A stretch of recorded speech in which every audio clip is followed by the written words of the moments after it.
નમસ્કાર મિત્રો, હું નીતિન પટેલ, અમૃતાલય કેન્દ્ર નરોડા અમદાવાદથી.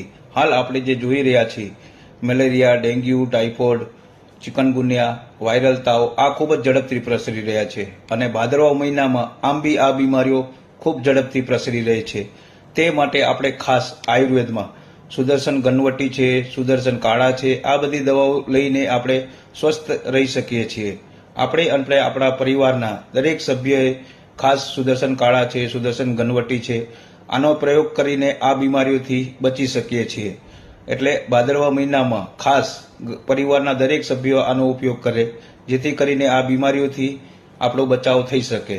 અને આપણે આમ બી આયુર્વેદની અમુક દવાઓ કે મોટાભાગની દવાઓ ખાલી રોગમાંથી બચવા માટે નથી હોતી, પણ ભવિષ્યમાં કોઈ બીમારીઓ આવે નહીં તે માટે બી એનો ઉપયોગ કરી શકાય છે. આવી જ રીતે આયુર્વેદ વિશે જાણતા રહીએ અને લોકોને જાગૃત કરતા રહીએ. જય દ્વારકાધીશ.